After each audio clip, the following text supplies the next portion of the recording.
सुनने में आ रहा है. What would you like to say? देखिए 6 साल से तो आसाम में बीजेपी की हुकूमत है. 6 साल से आप क्या कर रहे हैं? 6 साल से आपका फेलियर है ये. और दूसरी बात ये है कि आप कितने स्कूल खोले? आप स्कूल ही नहीं खोलते. आप मदरसों को तोड़कर या तो इलीगल बोल के तोड़ देते उसको, या मदरसों को स्कूल बनाए. आप कितने नए स्कूल्स बनाए?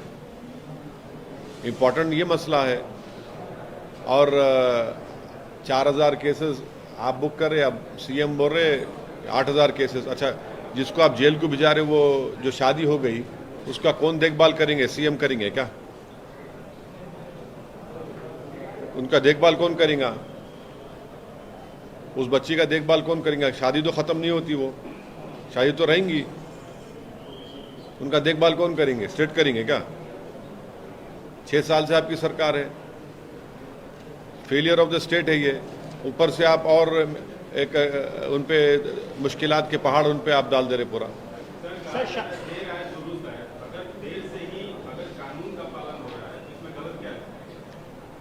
देखिए, जो शादी हो चुकी है उस लड़की का क्या करेंगे? अब आप क्या करेंगे लड़की को? आप कौन देखभाल करेगा उसका? चाहे किसी समुदाय के हो, कौन देखभाल करे? 6 साल से तो आपकी सरकार है ना. आप 4000 केसेस बुक कर लिए, अभी और 4000 करने का आप बोल रहे हैं, तो फिर क्या करेंगे? फिर कौन देखेगा उसको? उस बच्चे को कौन देखेगा? और स्कूल क्यों नहीं खोलते आप? नए स्कूल क्यों नहीं खोल रहे आप? नया स्कूल खोलिए. कौन रोक रहा है आपको? ये आसाम में बीजेपी की सरकार जो है एक बायस सरकार है मुस्लिम्स के लिए.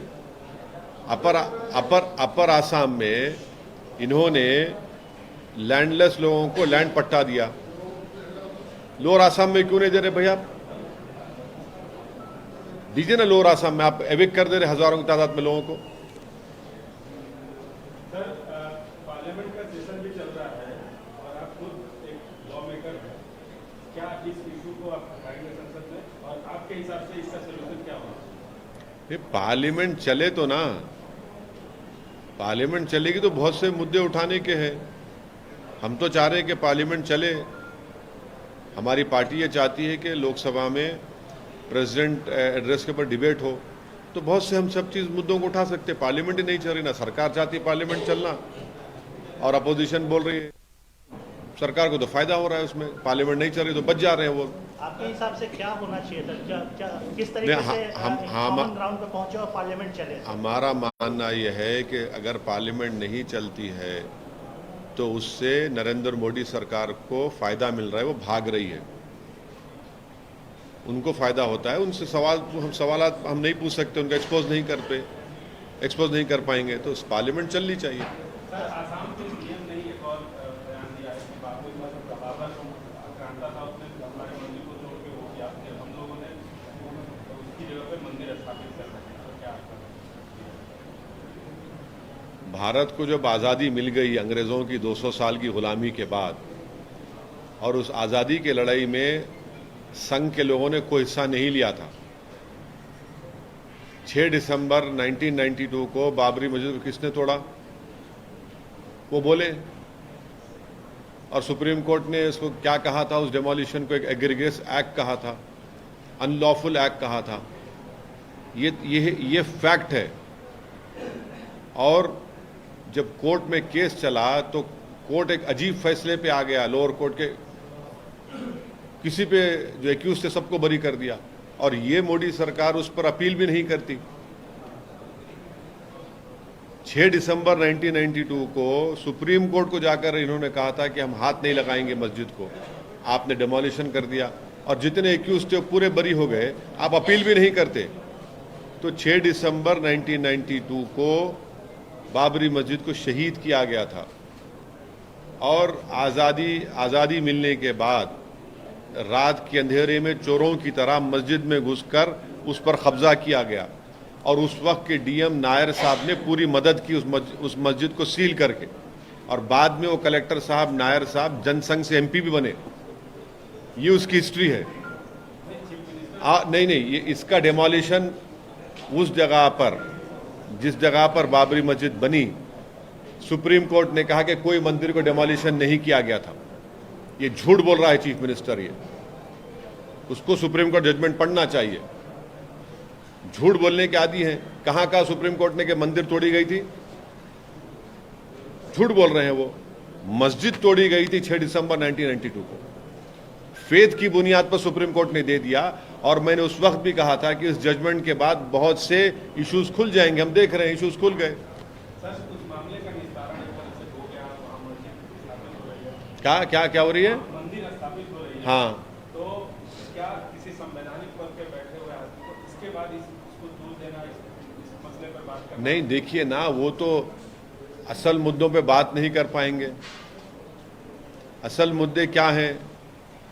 बीबीसी का वो वीडियो है। असल मुद्दे क्या हैं? बेरोजगारी है। असल मुद्दे महंगाई है।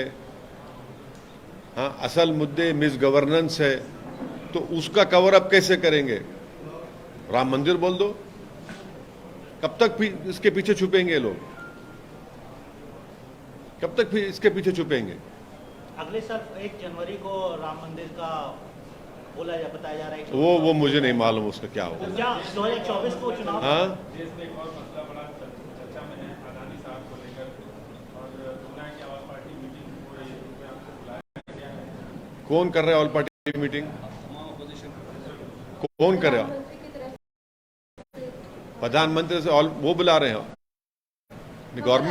गवर्नमेंट बुला रही है ऑल पार्टी मीटिंग। गवर्नमेंट बुला रही है। खबर आ रही है ऐसी। हाँ, तो ऑल पार्टी मीटिंग हुई तो हमको भी आएगा, हम भी जाएंगे। सर, बारे में हम पार्लियामेंट में असल इसको अलाउ करना चाहिए कि नहीं करना चाहिए? क्योंकि सर एफपीओ के बाद बहुत सारे लोग कंफ्यूज रहे कि उनके शेयर्स रखना चाहिए। आप मीटिंग कर रहे हैं? हाँ, करेंगे ना, जहाज इसीलिए तो जा रहे हैं ना। क्या मतलब किन मुद्दों पे और कैसे? बहुत से मुद्दे रहेंगे मैडम, बहुत राजस्थान के बहुत से मुद्दे हैं वहाँ पर, बोलेंगे वहाँ पर। पर्सनल लॉ बोर्ड, हाँ, वो पर्सनल लॉ बोर्ड मीटिंग है। वो पर्सनल लॉ बोर्ड के रिप्रेजेंटेटिव स्पोक्स पर्सन आपको तफसीली जवाब देंगे।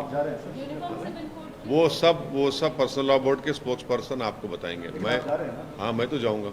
यूनिफॉर्म सिविल कोड के लेकर वो सब पर्सनल लॉ बोर्ड के स्पोक्स पर्सन तफसील बताएंगे आपको। वो उनका काम है।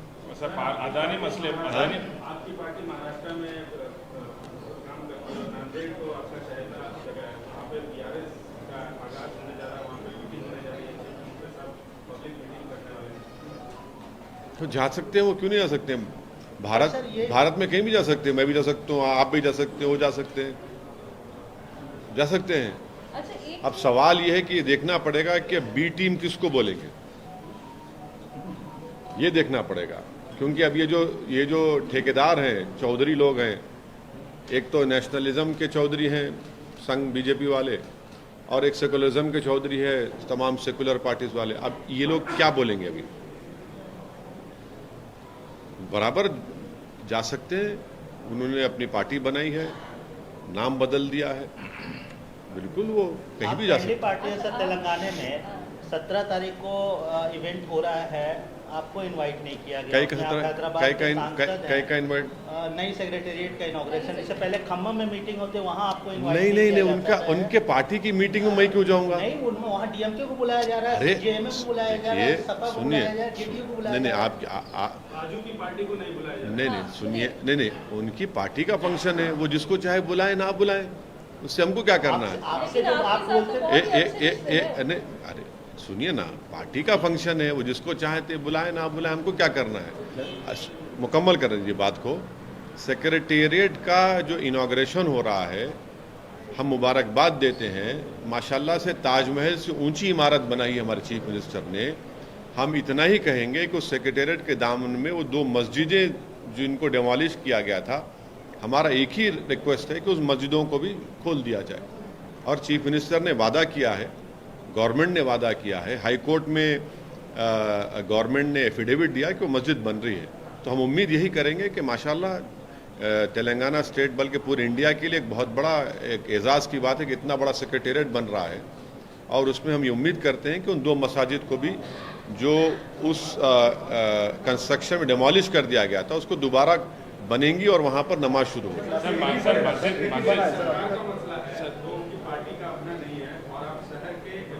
हाँ, आपको निमंत्रण मिलना चाहिए। अरे अभी आपको मिल गया क्या इनविटेशन मीडिया को? मिल गया? डीएम के सीएम को मिल गया सर। नहीं, आपको मिल गया क्या? डीएमके के सीएम को मिल गया। नहीं, देखिए मेरा मैं तो मुबारकबाद दे रहा हूँ नए सेक्रेटेरिएट के खुलने पर गवर्नमेंट को आपके ज़रिए से, और हम ये रिक्वेस्ट कर रहे हैं कि वो जो 2 मसाजिद को डेमोलिशन किया गया था सेक्रेटेरिएट के कंस्ट्रक्शन में, उसकी तामीर होगी और उसमें नमाज शुरू हो जाएगी। और वाकई में बहुत, ये तो तेलंगाना के लिए नहीं बल्कि पूरे मुल्क के लिए एक एजाज़ की बात है कि इतना बड़ा सेक्रेटेरिएट बन रहा है। ताजमहल से ऊंचा है भाई वो, और एक मैसिव कंस्ट्रक्शन है वो, और रिकॉर्ड टाइम में वो मुकम्मल हुआ है। और हम ही ने कहा था उसका नाम अम्बेडकर के नाम से रखो, भूल गए आप लोग?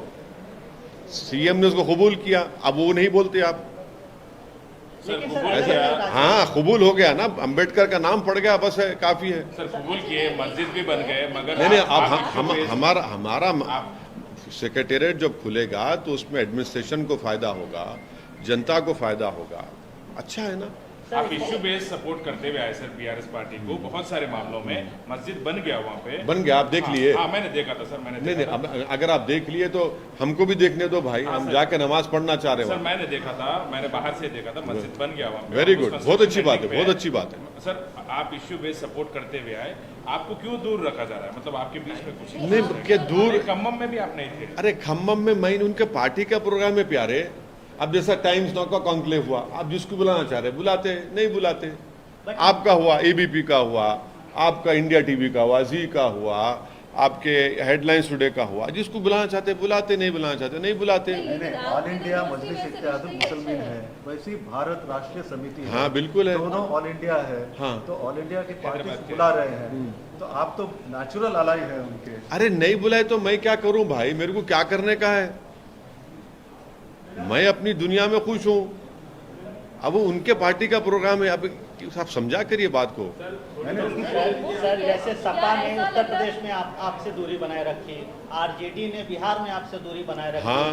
यहाँ पर बीआरएस आपसे दूरी बनाकर रख रही है, तो बीआरएस और उनमें क्या डिफरेंस? आप दोस्त बोलते हैं, नहीं, हाँ, देखिए हम जिसको दोस्त बोले दोस्त बोलते रहेंगे, और जिसको अपना दुश्मन समझे, माने पॉलिटिकली अपोनेंट समझे, उसको पॉलिटिकल अपोनेंट समझते हैं। और हम लोग क्लियर कट हैं, बीच में नहीं चलते हम लोग। दोस्त है। अच्छा नहीं, अगर जिसको दोस्त बोले दोस्त है। दोस्त हैं। तो बीआरएस दोस्त है सर। नहीं, अबे हमारे अब उसकी वही बोलेंगे, और क्या बोलेंगे? वो उनके प्रोग्राम में जिस किसी को बुलाना चाह रहे, वो प्रेरोगेटिव है उनका, हमारा प्रेरोगेटिव नहीं है। सरकारी प्रोग्राम है सर। अरे भाई किसी को बुला ले वो, आप सांसद हैं। भाई अगर आता है नहीं आता अलग बात है, बट उनका प्रेरोगेटिव है, वो बुलाएं बराबर, उनका इख्तियार है, उनका अथॉरिटी है, उनको राइट है बुलाने का।